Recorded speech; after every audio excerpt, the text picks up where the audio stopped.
Hello বন্ধুরা, good morning.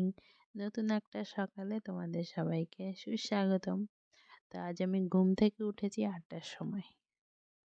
আমাকে দেখেই বুঝতে পারছো চোখ মুখ কেমন ফুলে গেছে, ঘুমের চোটে চোখ মুখ ফুলে গেছে। তো উঠে তাড়াহুড়ো করে আজকে পড়তে যাওয়া আছে। জানি না কেন ঘুম ভাঙলো না, অ্যালার্ম বেজেছে তাও জানতে পাইনি। তো যাই হোক, এরকমটা হয়, সবার সাথেই হয় হয়তো, নাকি আমার সাথেই হলো তা জানি না। তো সকালে ৮টায় উঠেছি, উঠে ১০টায় ট্রেন ধরার আছে।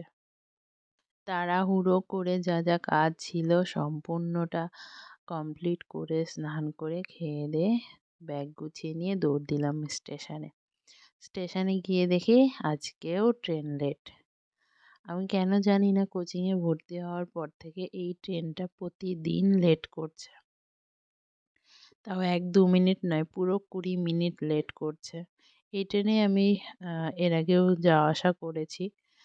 আম আমি যখন আইটিআই করেছি তখন কলেজে যেতাম এই ট্রেনে। তখন ঠিকঠাক টাইমেই আসতো। মাঝে, মাঝে হয়তো লেট করতো, যেটা স্বভাবত হয়েই থাকে। কিন্তু কোচিংয়ে ভর্তি হওয়ার পর থেকে দেখছি এই ট্রেনটা প্রতিদিন লেট করছে আর আমার ক্লাসে পৌঁছতে প্রতিদিন লেট হচ্ছে। যে টাইমে আমার কোচিং চলে যাওয়ার কথা সেই টাইমে আমার স্টেশনে ট্রেন ঢুকছে। তো আজকে আবার স্পেশাল ক্লাস ছিল, সেজন্য যাই হোক স্টেশনে নেমে দৌড়ে দৌড়ে গেলাম কোচিংয়ে। গিয়ে দেখি যে না, স্যার একটু আগে ক্লাসে ঢুকেছেন এবং অন্য স্টুডেন্টরা এখনো এসে পৌঁছায়নি, সেজন্য ক্লাস শুরু হয়নি। তো যাই হোক, ক্লাস করে ফেরার পথে স্টেশনে এসে দেখি এই ট্রেনও লেট, কারণ মৈত্রী ঢুকে বসে আছে, সিগন্যাল পাচ্ছে না, তাই ঢুকে বসে আছে, দাঁড়িয়ে আছে। তো সে বেরিয়ে যাবে, তারপরে আমার ট্রেন ঢুকবে। তো তারপর অনেকক্ষণ, প্রায় ১ ঘন্টা মতো বসে থেকে বাড়ি আসলাম। বাড়ি এসে আজ তো সারাদিন বই খাতা নিয়ে বসা হয়নি। হ্যাঁ, ক্লাস করেছি, কোচিংয়ে ক্লাস করেছি। তো সেইগুলো আলাদা ব্যাপার। নিজের সেলফ স্টাডিটা তো আলাদা। তো আম তাড়াহুড়ো করে খাওয়া-দাওয়া করে বসলাম বই নিয়ে। ভাবলাম যে ম্যাথটা করে নিই। তাছাড়া সময় পাবো না আর, টাইম আর পাবো না। তো ম্যাথটা নিয়ে বসলাম। ম্যাথে আজ মিক্সচারের যে ম্যাথগুলো হয় সেগুলো সম্পূর্ণটা করলাম। কি আ বিভিন্ন টাইপ যেগুলো আছে প্রত্যেকটা টাইপের ম্যাথগুলো করলাম এবং প্র্যাকটিস করলাম। তো সেগুলো করে উম উঠে পড়াতে চলে গেছিলাম। তারপর সেখান থেকে এসে খাওয়া-দাওয়া করে আবার বসলাম পড়তে। কারণ আমি কদিন থেকে রাতে পড়ছিলাম না। কারণ দিনে আমি পড়াটা কমপ্লিট করে নিয়েছিলাম, রাতে অন্যান্য কাজগুলো করছিলাম। তো আজ তো সারাদিন পড়া হয়নি। তো রাতে বসলাম, রাতে বসে একটানা আজকে তাড়াতাড়ি পড়াতে চলে গেছিলাম এবং তাড়াতাড়ি চলে এসেছি। আম তো আজকে ৭:৩০ থেকে বসে গেছিলাম পড়তে। ৭:৩০ থেকে প্রায় ১১টা পর্যন্ত পড়েছি। রাতে পড়লাম, জিকেটা পড়েছি, কারেন্ট অ্যাফেয়ার পড়েছি এবং আজকে ছিল সায়েন্স। তো সায়েন্সের মধ্যে পরিবেশবিদ্যাটা পড়ে নিয়েছি আজকে। পুরো চ্যাপ্টারটা পরিবেশবিদ্যা যা যা ছিল সম্পূর্ণটা আজকে কমপ্লিট করেছি এবং তার সাথে কারেন্ট অ্যাফেয়ারের মধ্যে আজকে পড়েছি নতুন নিয়োগ, আন্তর্জাতিক এবং জাতীয় পর্যায়ে যে নিয়োগগুলো হয়েছে সেইগুলো পড়েছি আজকে কারেন্ট অ্যাফেয়ারের মধ্যে। আর স্ট্র্যাটেজিকের মধ্যে গুরুত্বপূর্ণ তারিখ আর বিভিন্ন দেশের জাতীয় যে প্রতীকগুলো রয়েছে সেগুলো পড়েছি।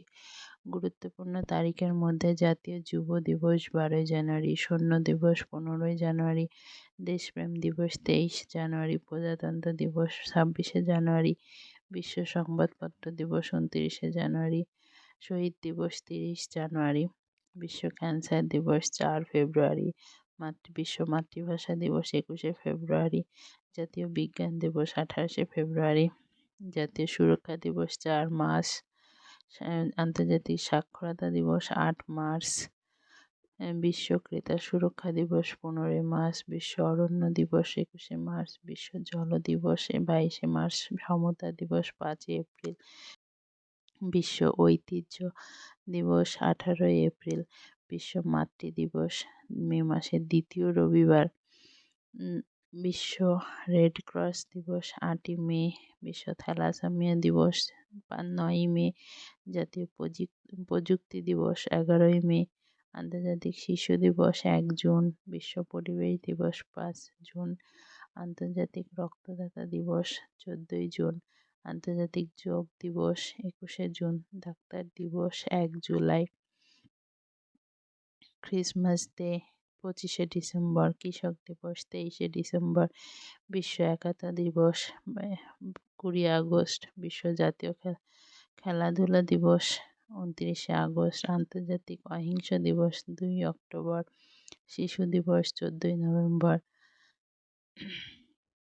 আন্তর্জাতিক সহনশীলতা দিবস 16ই নভেম্বর, বিশ্ব দূরদর্শন দিবস 21শে নভেম্বর।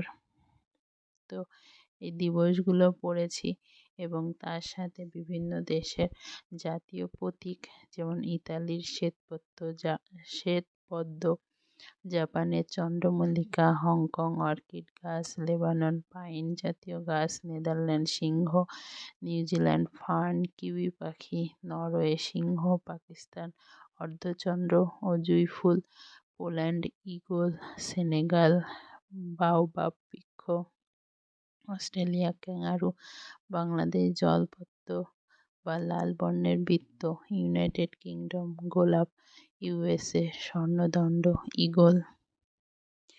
তো এরকম আরও বিভিন্ন দেশের যে প্রতীকগুলো রয়েছে সবগুলো পড়েছি।